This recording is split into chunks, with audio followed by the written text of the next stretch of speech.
Joining us, staff writer for The New Yorker, Susan Glasser, professor at New York Law School and former Manhattan ADA, Rebecca Roiphe, chief Washington correspondent for Puck, Leanne Caldwell, and MS Now Justice and intelligence reporter Ken Delaney. And where to begin? I think we'll start with all of these J6ers who went on to commit more crimes. Ken, walk us through that reporting. Yes, so there's a new analysis by Lawfare. There had been previous analyses, but, criminal convictions are sometimes hard to find because they're mostly state and local, and there's no central database. And so Lawfare did an intrepid, deep dig on this, and they found that 97 people among the 1,600 January 6th defendants, all of whom were pardoned, obviously, had been accused of crimes that happened after they participated in the attack on the Capitol. And a small handful, depends on how you count, up to 19 have been accused since they were pardoned. And what's so extraordinary about that is, there's never been a use of the pardon power the way Donald Trump has used it. And this is the most egregious case because the whole point of clemency is it's granted to people generally and throughout our history who have expressed remorse, who have atoned for their crimes, usually who have served significant prison sentences. And in fact, there was a series of Justice Department guidelines that stipulated to that. And in fact, they would even do FBI investigations of people because they don't want this exact thing to happen. No president in history before Donald Trump could have survived the idea of pardoning a violent felon and then having that violent felon go and commit another crime, as has happened here. And just as an example, there was a man who committed a home invasion burglary not too far from where I'm sitting in D.C. in Virginia, and he was sentenced to prison the other day. He had participated in the Capitol riot, and this happened after he was pardoned. These are not good people, many of these people. And Donald Trump didn't even look at the individual cases. He just waved the wand, pardoned them all, including people who attacked police officers viciously and violently. And now we're all living with the consequences, Katie.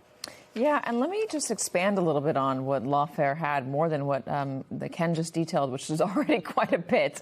They run the new additional crimes from property damage, possession of drug paraphernalia, et cetera, to grand larceny, stalking, planning to assassinate law enforcement officials and prominent politicians, defrauding government agencies. There was one person we spoke about a few times. He's since been sentenced to life in prison, who was accused of child molestation and then trying to say that they should be quiet over it because he was getting money from the government. Another was convicted in 2025 of reckless homicide. 14 of them have been charged with sex crimes or crimes related to child sexual abuse material. At least 6 have faced domestic violence charges. Others, physical assault, illegal firearms possessions, or other violent crimes. 20 charged with driving under the influence of alcohol or drugs or public intoxication. As Ken said, not great people, a lot of these folks, certainly not perfect people. When you're considering who to pardon and then who potentially to pay out, what are the considerations that should be taken into account? Again, broadly speaking, the president has made broad claims that these people were unfairly treated and that they were politically targeted. Allegations that his own administration, his own DOJ, the officials within it, have aped.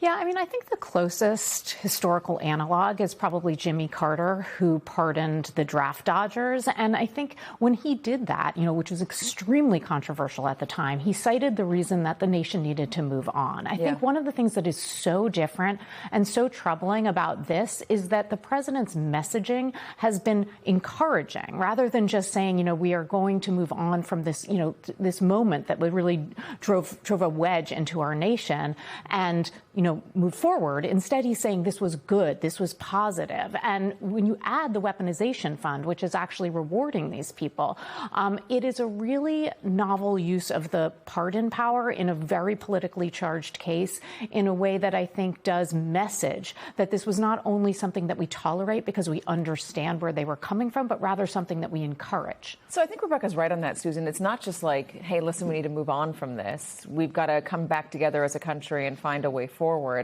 It's Donald Trump rewriting history, gaslighting everybody about what happened that day.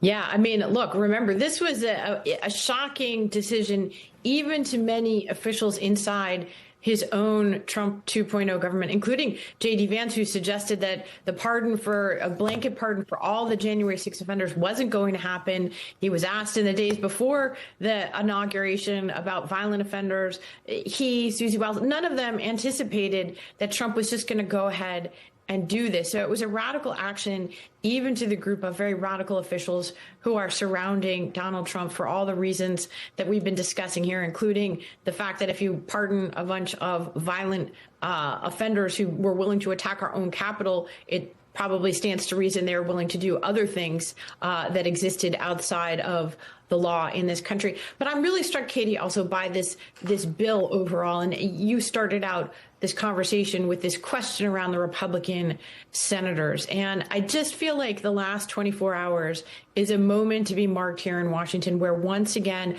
the sort of signature fantasy of the last decade of, the Trump era and the Republican Party is that there's just this moment just around the corner where these Republican senators are finally going to say, I've had enough, like, how dare you take out my colleagues? I'm really going to stand up now. And it just, this last 24 hours is underscores that, these claims just aren't borne out by the willingness of Republicans, even those who've lost their jobs as a result of Donald Trump.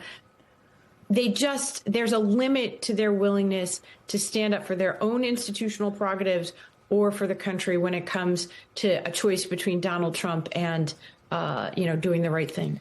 I'm glad you brought it back around, because that is the central question. I wanted to lay out what is even more at stake today with this new reporting about all of these additional crimes committed by J6ers. But let's get back to that central question. Why didn't they, Leanne, vote to permanently end the fund? I don't think Republicans were not being serious when they screamed at Todd Blanche, according to Ted Cruz, in that that luncheon when Republican senators said that this was taking it too far. Why did they choose not to take the opportunity to do away with it once and for all? Yeah, they had their chance and they didn't take it. Essentially, that meeting with Todd Blanche, it was described to me as a funeral, as something that people had never seen anything like it before. And they had their chance to put an end to this slush fund, this anti-weaponization fund, once and for all. And what happened, it was fascinating, Katie. I was in the gallery watching the Senate floor as there were a bunch of holdout senators waiting what to do, including Senator Bill Cassidy, who just lost his runoff, his primary, because of Donald Trump.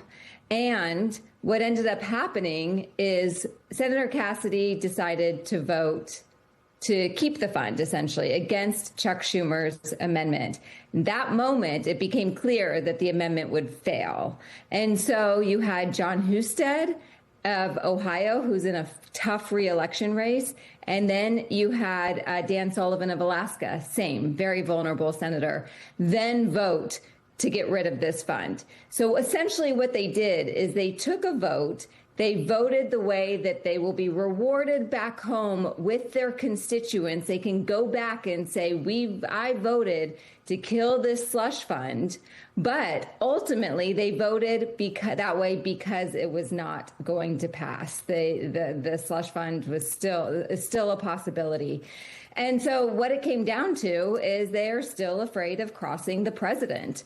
The Senate Republican leadership, despite their displeasure with this fund, they whipped this really hard. They did not want Chuck Schumer to win on an amendment that would get rid of the issue that Republicans are furious about.